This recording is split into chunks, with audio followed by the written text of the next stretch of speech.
¿eres salvo y ahora qué? Es bien importante que usted busque un ministerio, porque eso es lo que vamos a estar tocando hoy en este día. Porque después de aprender 10 capítulos y mirar el área de la fe y mirar quiénes somos en Cristo y qué es lo que ha hecho el Señor, y la semana pasada hablamos acerca de cómo es que veníamos a ser salvos, confesando con nuestra boca y creyendo en nuestro corazón. ¿No es así que aprendimos la semana pasada? Bueno, ahora que somos salvos, ¿qué es lo que debe de suceder? ¿Qué es lo que debe de pasar? Ahora que somos salvos, ¿qué debe de pasar?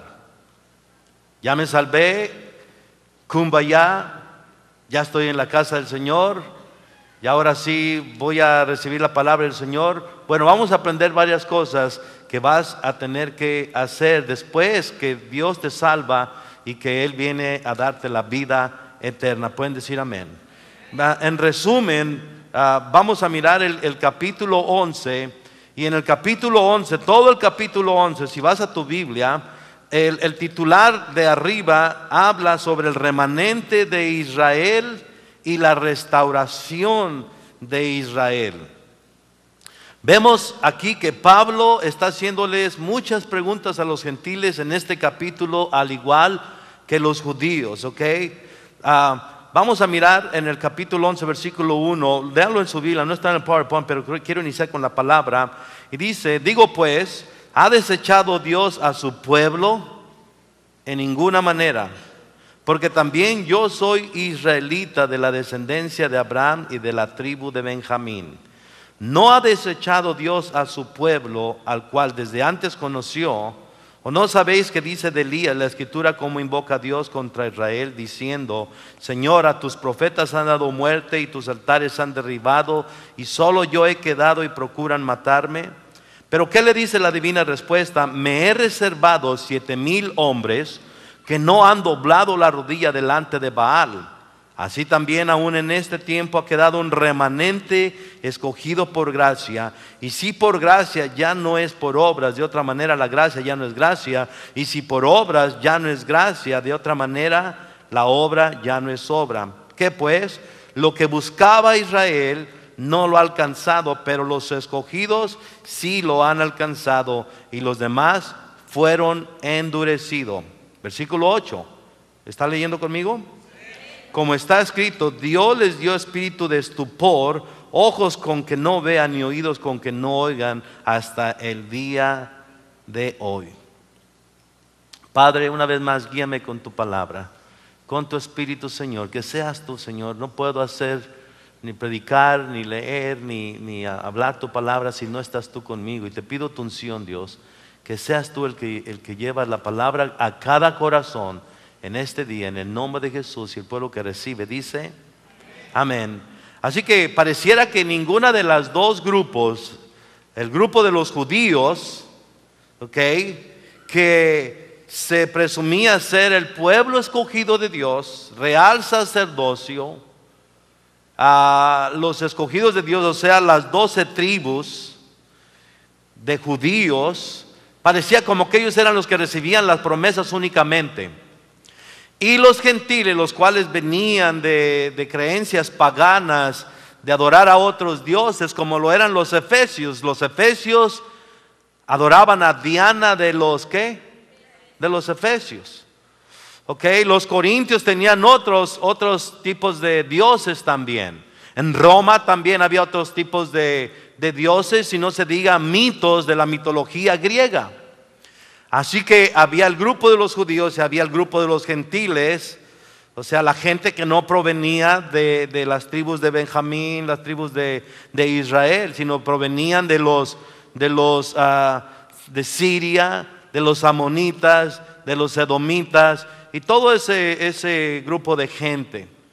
Esos eran los gentiles, y esos gentiles que venían a escuchar las palabras de los discípulos, de los apóstoles, o las palabras de Jesús, ellos creían en la fe y también se salvaban.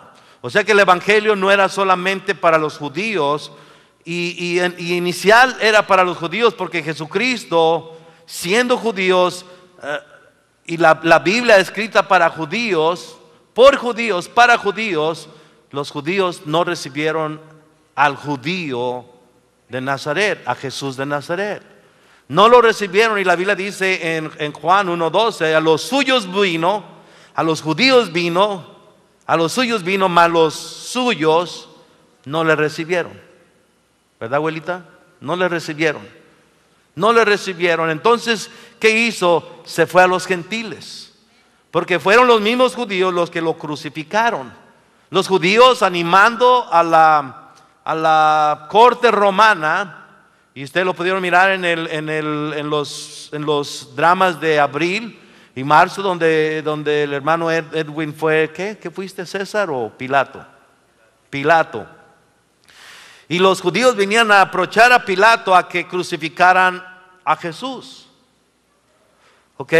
Entonces Pablo está aquí tratando de explicar y darnos a entender acerca de Dios, y leemos que Pablo les quería explicar la naturaleza y el carácter de Dios a través de Jesús, pero ellos no lograban entender, ni aún con analogías, ilustraciones, como quién, cómo, cuándo y en qué lugar. Por eso es que vemos a Pablo batallando en explicar la grandeza de Dios, obrando por medio de la gracia de Dios a través de Jesús. Y aún a pesar de tanta explicación en cuanto a la ley cumplida y la gracia manifestada por Jesucristo, pareciera que aún el pueblo tenía preguntas, porque seguía Pablo repitiéndose en diferentes maneras para que la gente pudiera comprender que la salvación no era únicamente para los judíos, pero también para aquellos gentiles, aquellas personas que no venían del linaje judío. ¿Ok? Y ellos seguían sin entender. Está como aquel niño que sale con su papá y su familia a viaje y van qué sé yo, a 15, 20 horas de distancia en un viaje de vacaciones, y van manejando. Entonces el niño ya se está desesperando y le empieza a preguntar a papá, ¿cuándo vamos a llegar? Ya mero vamos a llegar, y le vuelve a decir a los 15 minutos, papá, ¿cuándo vamos a llegar?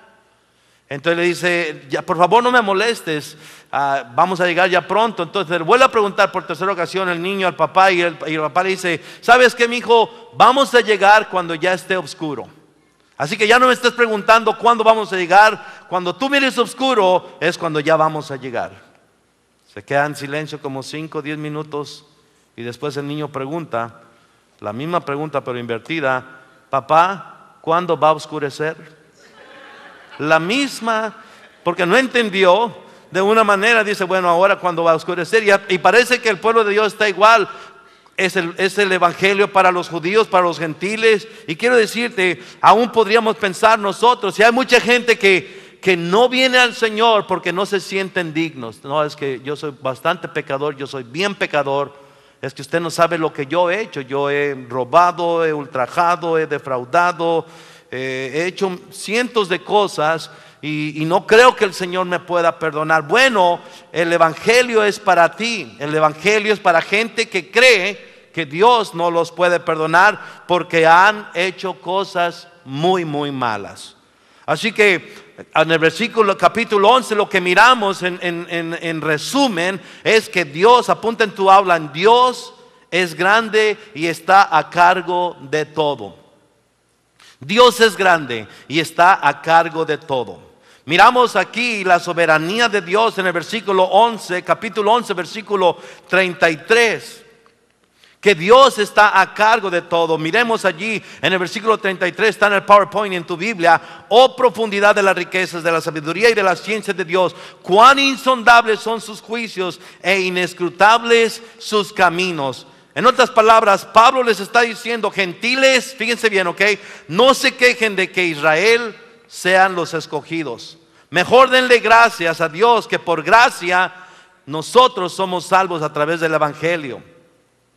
Y ahora fíjate bien, israelitas, no se quejen de que la salvación vino a los gentiles, o sea, al pueblo.